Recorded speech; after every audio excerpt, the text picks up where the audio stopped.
du Saint-Esprit. Amen. La grâce de Jésus-Christ, notre Seigneur, l'amour de Dieu le Père, la communion de l'Esprit Saint soit toujours avec vous.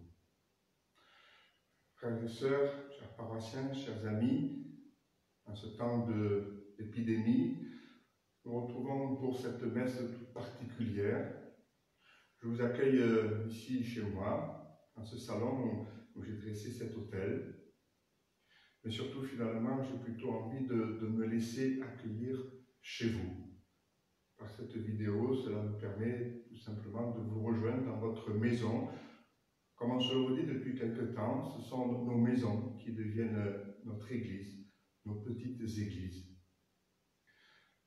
Normalement, en ce dimanche de l'étaré, de la joie, c'est le rose. Mais bon, la chasuble est restée à Saint-Louis, alors je n'ai pas pu la chercher, la récupérer à cause du confinement. Alors, il y a le violet, mais il y a le blanc. Voilà, une orchidée qui a fleuri. On rappelle aussi un petit peu aussi ce printemps qui est là. Alors, le violet et le blanc, ça fera le rose. Nous prions ensemble, bien sûr, avec tout ce que nous portons de cette situation, même si je le sais bien, nous la vivons de façon bien différente, mais elle nous touche tous, directement ou indirectement, à travers le souci pour nous-mêmes ou pour ceux que nous aimons. Mais j'ai tout de même choisi de garder les prières de ce dimanche et de prier tout particulièrement pour nos catéchumènes. Prier pour eux, ils ont aussi du souci par rapport à ce baptême qui ne pourra pas avoir lieu à Pâques, comment ça va-t-il se faire? Mais aussi parce qu'ils sont le signe de cette vie, qui de toute façon continue toujours de germer au milieu de nous. Le Christ est ressuscité, notre espérance. Alors au début de cette célébration, si vous voulez bien, et bien humblement nous reconnaissons notre péché. Aujourd'hui, avec cette épidémie, comme beaucoup en prennent conscience, c'est peut-être aussi une leçon qui nous est donnée.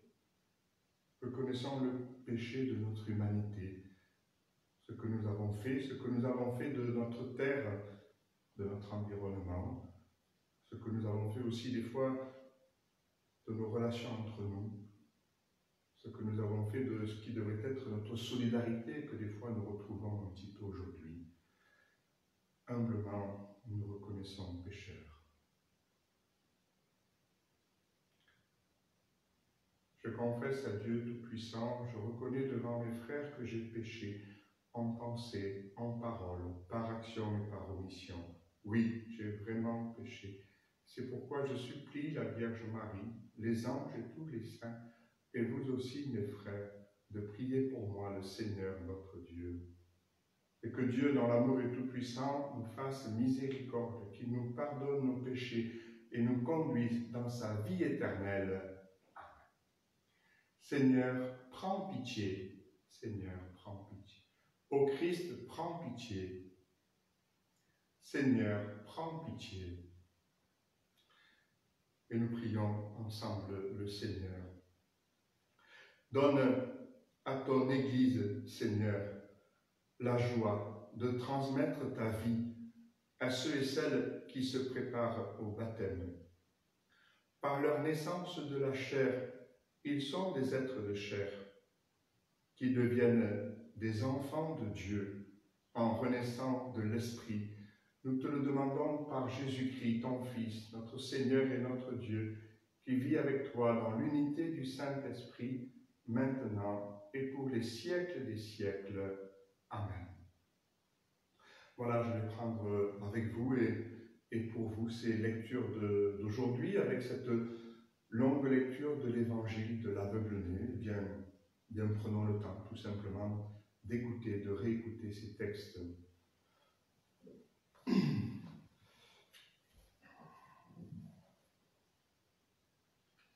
Lecture du premier livre de Samuel. En ces jours-là, le Seigneur dit à Samuel, « Prends une corne que tu rempliras d'huile et pars. Je t'envoie auprès de Jessé de Bethléem, car j'ai vu parmi ses fils mon roi. » Lorsqu'ils arrivèrent et que Samuel aperçut Eliab, il se dit, « Sûrement, c'est lui le Messie, lui qui recevra l'onction du Seigneur. » Mais le Seigneur dit à Samuel, ne considère pas son apparence ni sa haute taille, car je l'ai écarté. Dieu ne regarde pas comme les hommes. Les hommes regardent l'apparence, mais le Seigneur regarde le cœur. Jessé présenta ainsi à Samuel ses 7 fils, et Samuel lui dit, le Seigneur n'a choisi aucun de ceux-là. Alors Samuel dit à Jessé, n'as-tu pas d'autre garçon? Jessé répondit, il reste encore le plus jeune, il est en train de garder le troupeau. Alors Samuel dit à Jessé, envoie-le chercher. Nous ne nous mettrons pas à table tant qu'il ne sera pas arrivé. Jessé le fit donc venir. Le garçon était roux, il avait de beaux yeux, il était beau.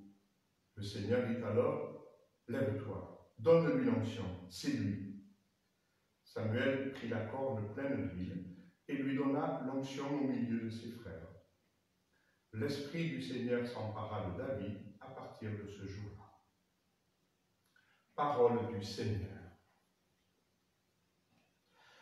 Le Seigneur est mon berger, rien ne saurait me manquer. Le Seigneur est mon berger, rien ne saurait me manquer. Le Seigneur est mon berger, je ne manque de rien. Sur les prés d'herbes fraîches, il me fait reposer. Le Seigneur est mon berger, rien ne saurait me manquer. Il me mène vers les eaux tranquilles et me fait revivre. Il me conduit par le juste chemin pour l'honneur de son nom. Le Seigneur est mon berger, rien ne saurait me manquer. Si je traverse les ravins de la mort, je ne crains aucun mal, car tu es avec moi, ton bâton me guide et me rassure.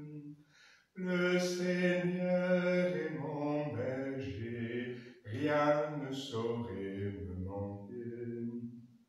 Tu prépares la table pour moi devant mes ennemis. Tu répands le parfum sur ma tête, ma coupe est débordante. Le Seigneur est mon berger, rien ne saurait me manquer. Grâce et bonheur m'accompagnent tous les jours de ma vie. J'habiterai la maison du Seigneur pour la durée de mes jours.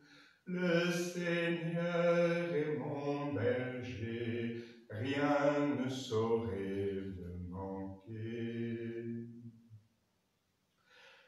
Lecture de la lettre de Saint Paul, apôtre aux Éphésiens. Frères, autrefois vous étiez ténèbres, maintenant dans le Seigneur, vous êtes lumière. Conduisez-vous comme des enfants de lumière. Or, la lumière a pour fruit tout ce qui est bonté, justice et vérité. Et sachez reconnaître ce qui est capable de plaire au Seigneur. Ne prenez aucune part aux activités des ténèbres, elles ne produisent rien de bon. Démasquez-les plutôt. Ce que ces gens-là font en cachette, on a honte même d'en parler. Mais tout ce qui est démasqué est rendu manifeste par la lumière, et tout ce qui devient manifeste est lumière. C'est pourquoi l'on dit, réveille-toi, ô toi qui dors, relève-toi d'entre les morts, et le Christ t'illuminera. Parole du Seigneur.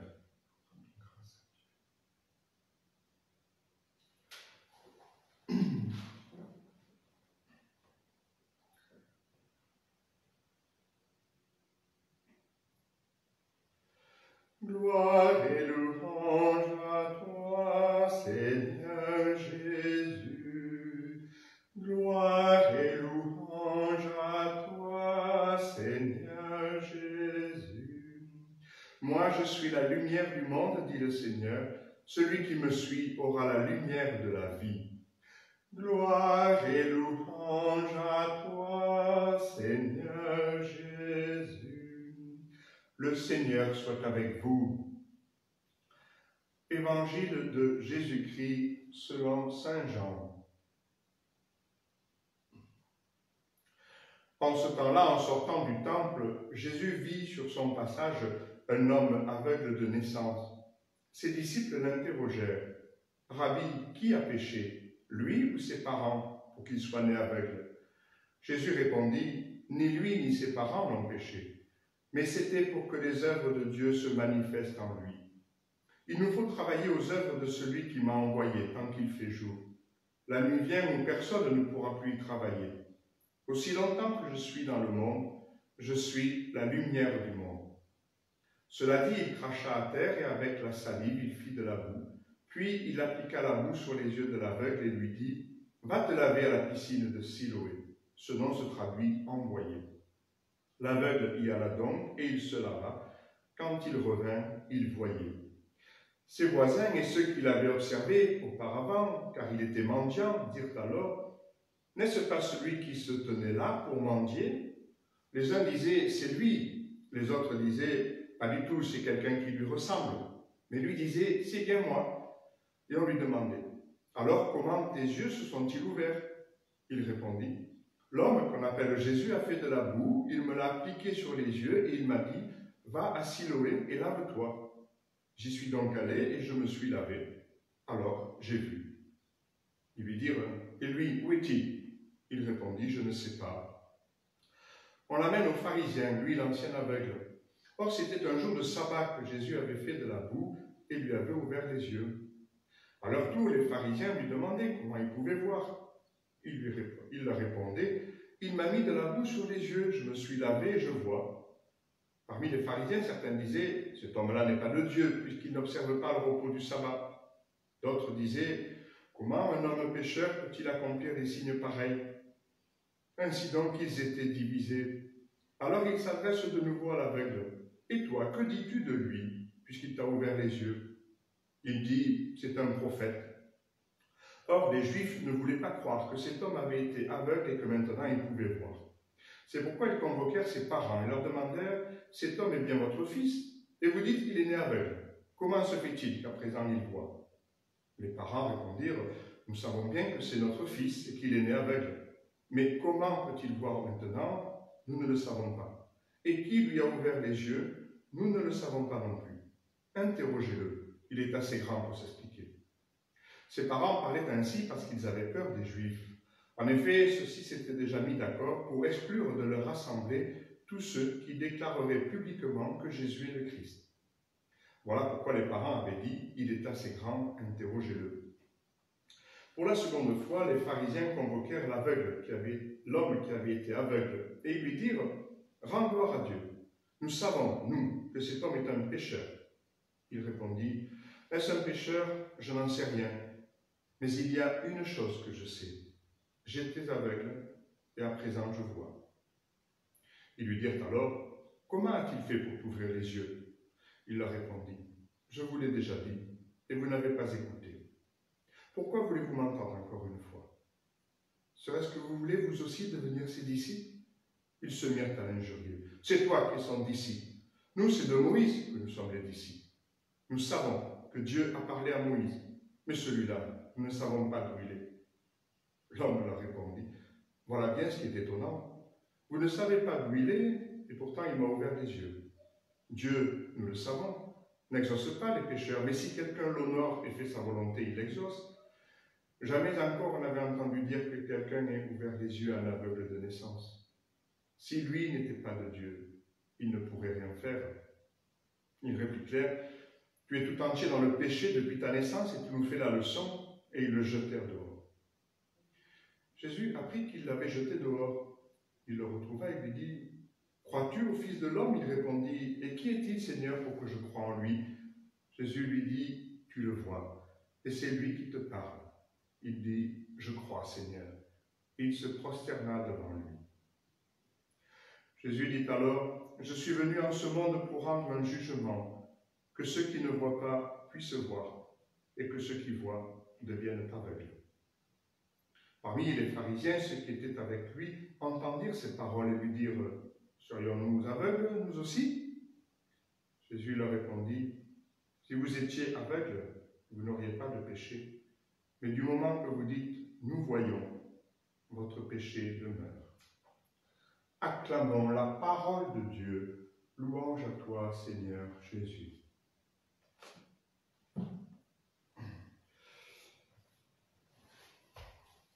Voilà, frères et sœurs, ces textes que nous écoutons, qui nous sont donnés aujourd'hui, vous le savez, c'est tout particulièrement dans cette préparation à Pâques, des textes qui aident aussi les catéchumènes, ceux qui sont appelés maintenant au baptême à se préparer à cette grande démarche, dans ce temps qu'on appelle justement l'illumination.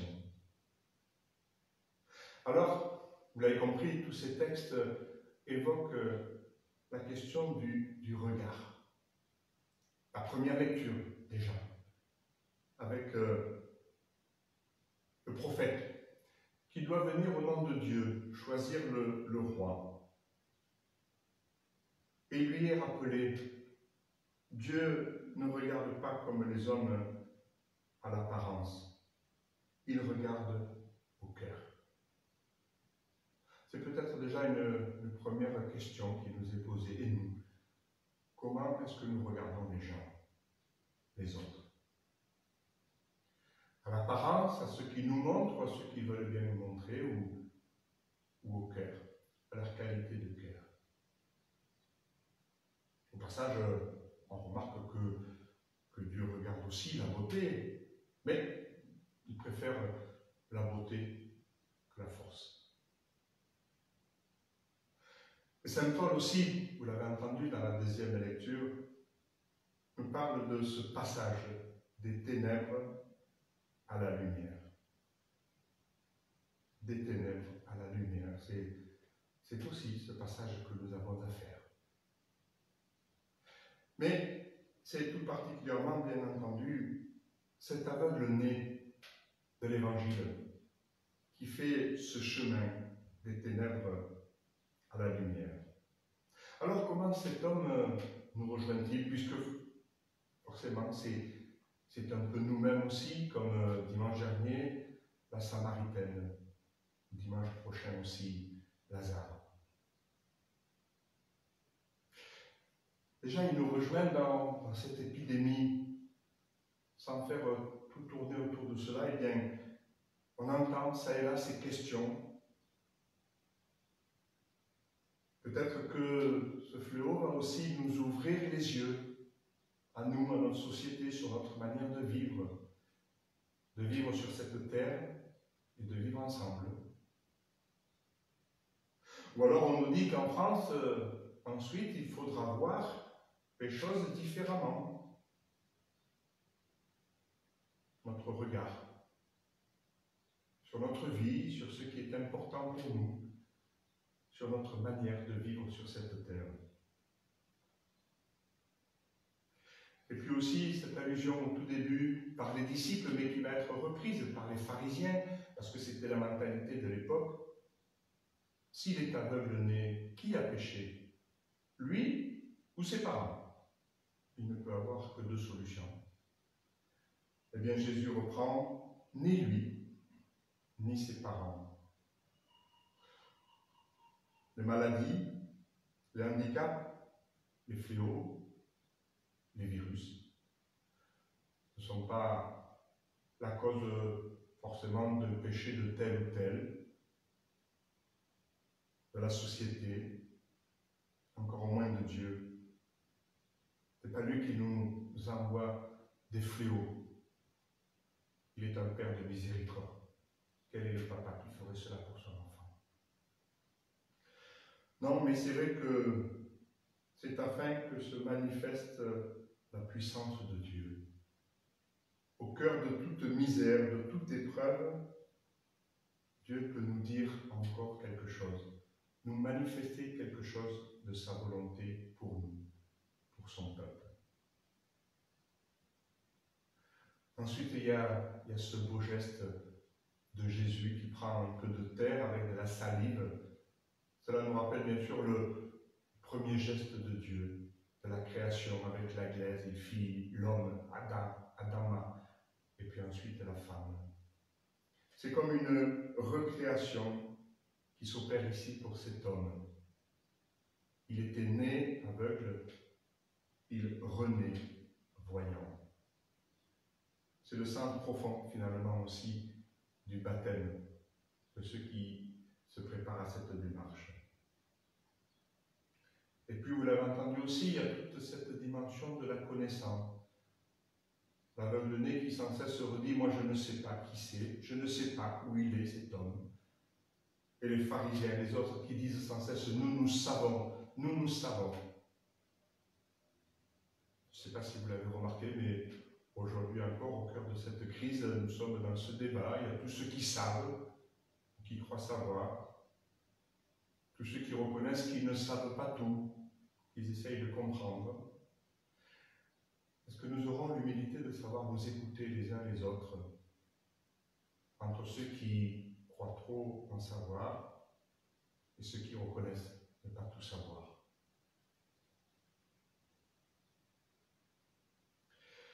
Quelquefois, nous aussi, nous attendons un signe de Dieu. Nous voudrions un miracle. Jésus ne donne pas des preuves qui nous obligeraient à la foi, ni même pour cet aveugle-né d'ailleurs. Vous avez entendu, lui, ce qu'il retient. Je ne sais pas si c'est le Messie, si c'est un prophète, je ne sais pas tout cela. Mais il y a une chose que je sais. J'étais aveugle et maintenant je vois. Il y a une chose que cet homme sait, c'est ce que Jésus a fait pour lui. Et nous, frères et sœurs, nous pouvons nous redire en ce jour, en ce dimanche, jour du Seigneur, et bien nous redire ce que le Seigneur a fait pour nous. Et ça, nous le savons. Nous le portons en nous et dans notre vie. Peut-être que les gens ne croiront pas à cause de cela. Mais ce n'est pas fait pour cela. Ce n'est pas fait pour être une preuve. Ce n'est qu'un signe qui est planté là, semé dans notre vie. Crois-tu au Fils de l'homme? C'est la question de Jésus à la fin de cet évangile. Ce sera la question adressée aux catéchumènes le jour de leur baptême. Oui, je crois, Seigneur. Oui, Jésus est bien venu pour une remise en question. Que ceux qui se reconnaissent aveugles puissent voir et que ceux qui voient reconnaissent leur aveuglement. Oui, Seigneur, je crois, mais augmente ma foi. Seigneur, guéris-nous de nos aveuglements, de tous nos aveuglements, et donne-nous ta lumière, ou plutôt, deviens la lumière de nos vies. Amen.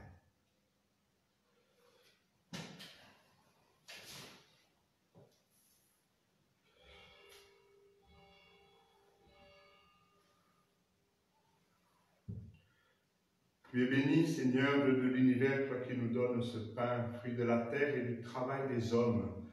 Nous te le présentons, il deviendra le pain de la vie.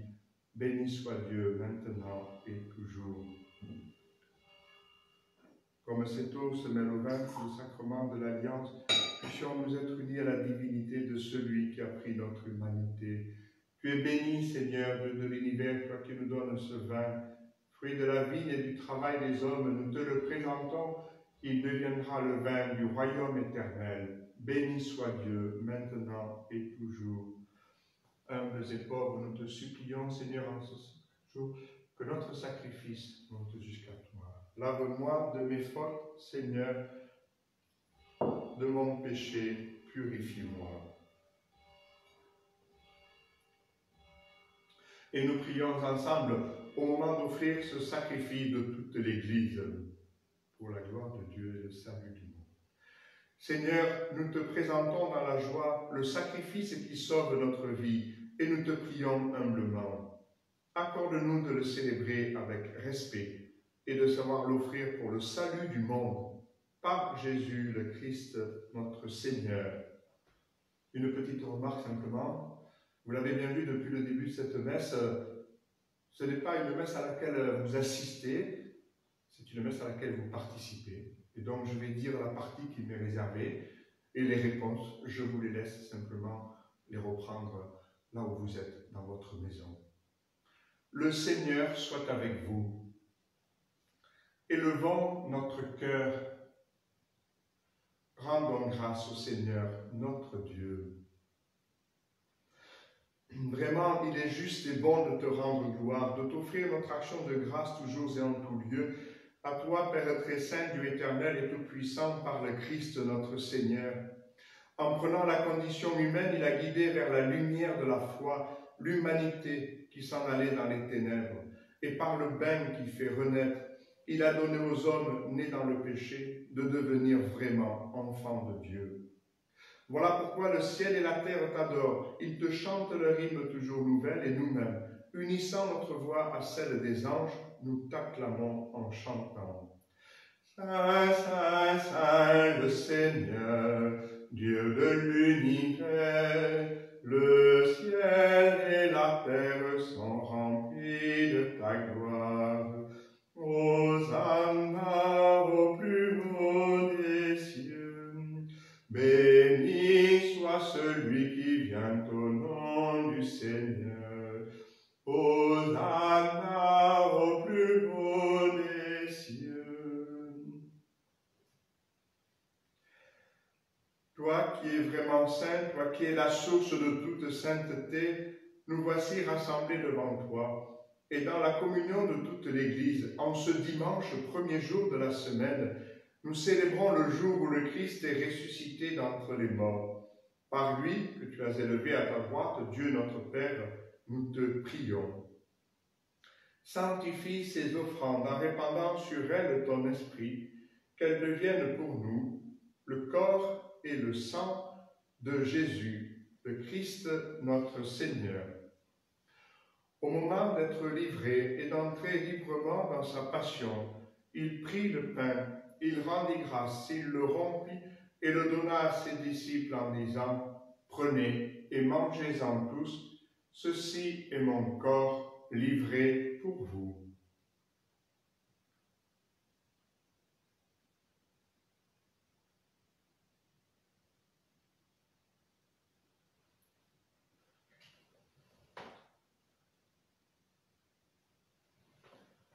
De même, à la fin du repas, il prit la coupe, de nouveau il rendit grâce et la donna à ses disciples en disant « Prenez et buvez-en tous, car ceci est la coupe de mon sang, le sang de l'alliance nouvelle et éternelle, qui sera versé pour vous et pour la multitude en rémission des péchés.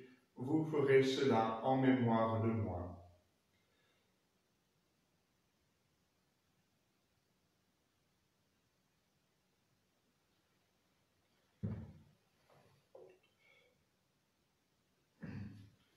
Il est grand le mystère de la foi. Nous proclamons ta mort, Seigneur Jésus.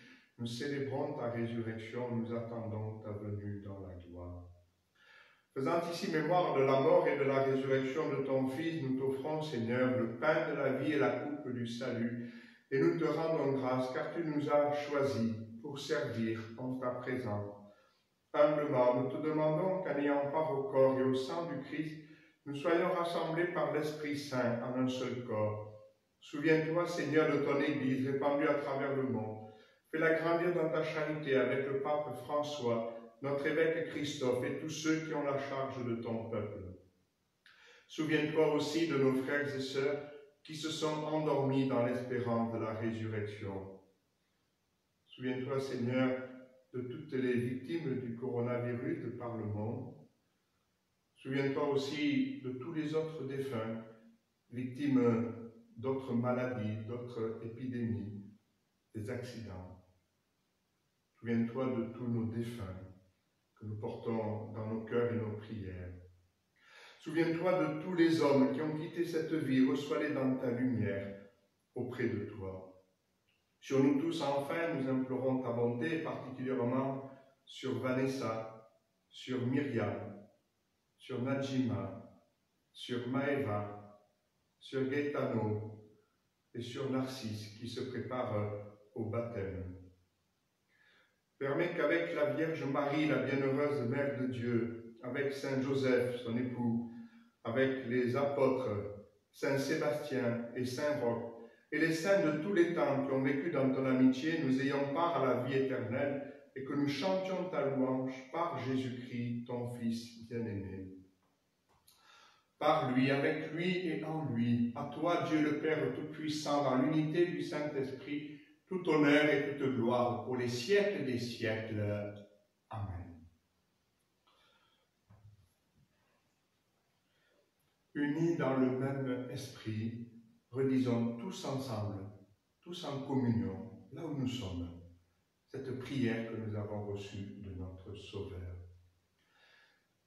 Notre Père, qui es aux cieux, que ton nom soit sanctifié, que ton règne vienne, que ta volonté soit faite sur la terre comme au ciel.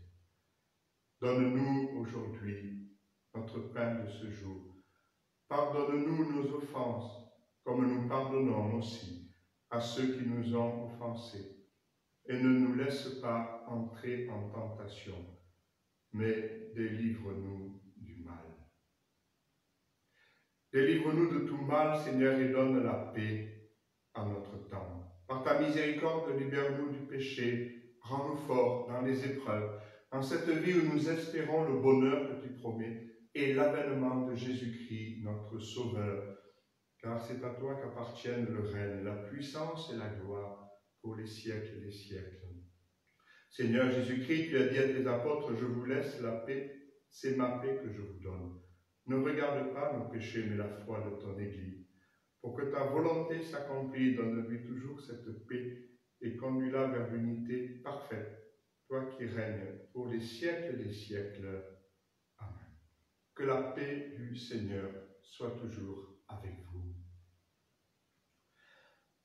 Agneau de Dieu, qui enlève le péché du monde, prends pitié de nous. Agneau de Dieu, qui enlève le péché du monde, prends pitié de nous. Agneau de Dieu, qui enlève le péché du monde, donne-nous la paix. Seigneur Jésus-Christ, cette communion à ton corps, à ton sang n'entraîne pour moi ni jugement, ni condamnation, mais qu'elle soutienne mon esprit et mon corps et me donne la guérison.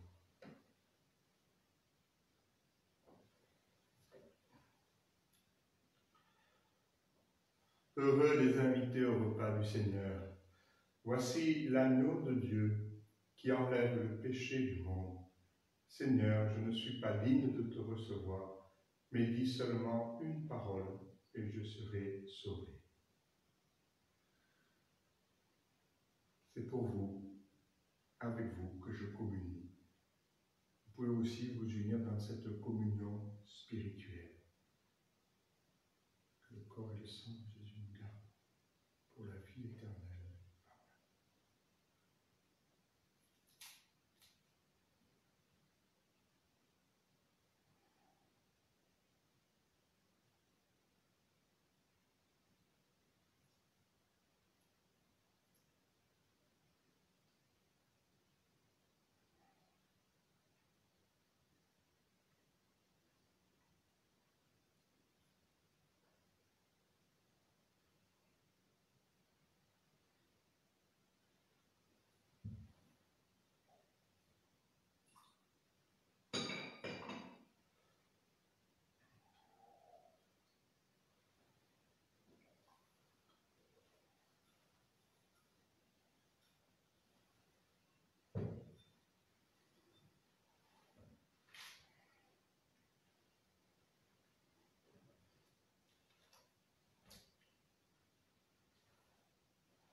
Nous prions encore.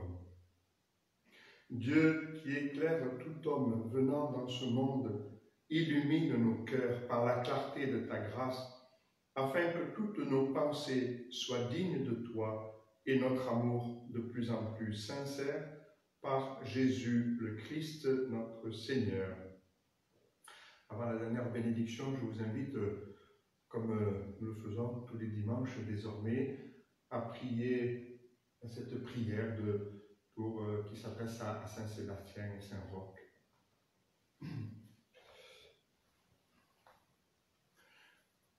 Saint-Roch et Saint-Sébastien, amis du Seigneur Jésus, vous qui avez connu l'épreuve de la souffrance et de la maladie, soyez aujourd'hui les ambassadeurs de notre prière auprès de Dieu notre Père. En ce temps d'inquiétude et d'incertitude, nous recourons à vous avec confiance pour demander votre intercession. Comme nos aïeux en Provence, qui n'ont jamais désespéré de Dieu dans les pires moments des épidémies de peste, et se sont toujours confiés à vous, nous renouvelons cette fidélité à l'heure du coronavirus qui nous frappe aujourd'hui. Grand Saint-Roch, grand Saint-Sébastien, vous qui contemplez le visage de Dieu dans la gloire du ciel, voyez vos frères et sœurs d'ici-bas qui sont aux prises avec les flèches de la maladie aux quatre coins du monde. Vous qui goûtez la plénitude de l'amour du Saint-Esprit, demandez-lui pour nous la fraîcheur dans la fièvre, la guérison pour ce qui est blessé. Vous que la Sainte Vierge Marie a présenté à Dieu d'après l'épreuve, demandez-lui de nous prendre dans son manteau de miséricorde et de dire à son Fils que nous manquons du vin de la joie. Vous qui avez risqué votre vie pour annoncer à tous la vie qui est en Jésus, confiez au divin médecin toutes les personnes qui luttent au chevet des malades, qui se dépensent pour leurs frères et cherchent pour développer des traitements. Vous qui avez vécu en fils de l'Église en toutes circonstances, priez pour que les chrétiens donnent à tous le témoignage humble de leur confiance paisible, de leur charité active et de leur espérance invincible qui viennent du cœur du Christ. Vous qui ne vous êtes jamais résignés au mal, obtenez-nous de ne céder ni au fatalisme, ni à la panique, mais d'avancer dans ces 40 jours de carême, les yeux fixés sur la croix de Jésus, mort et ressuscité, en qui est la victoire totale et définitive sur le mal. Glorieux Saint-Sébastien et Saint-Roch, nos amis dans la difficulté, demandez-le à Dieu, notre Père, par Jésus-Christ notre Seigneur, qui vit et règne avec lui dans l'unité du Saint-Esprit, maintenant et pour les siècles des siècles. Saint-Roch, priez pour nous. Saint-Sébastien, priez pour nous. Voilà, frères et sœurs, cette célébration s'achève. Continuez, comme je le dis toujours, de prendre soin de vous et de prendre soin des autres. Vous le savez, nous devons faire attention, être prudents. Ne pas nous omnibuler peut-être par ce fléau, bien sûr, mais ne pas le traiter à la légère non plus. Il nous faut penser à nous, à nos familles, bien sûr, mais penser aux autres, notamment aux plus fragiles. En ce sens-là, je vous invite à garder le contact téléphonique ou par Internet, par mail, entre les uns et les autres. Demeurons toujours une communauté fraternelle qui nous soutenons à la manière que nous pouvons en ces temps difficiles. Le Seigneur soit avec vous et que Dieu, dont l'amour est tout-puissant, vous bénisse, vous garde, vous protège. Au nom du Père et du Fils et du Saint-Esprit. Amen. Demeurez dans la paix du Christ. Nous rendons grâce à Dieu.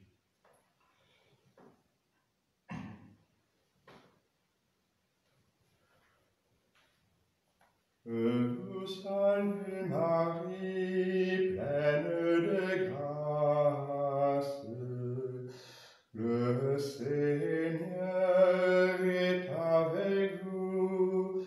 Vous êtes bénie entre toutes les femmes. Et Jésus, le fruit de vos entrailles,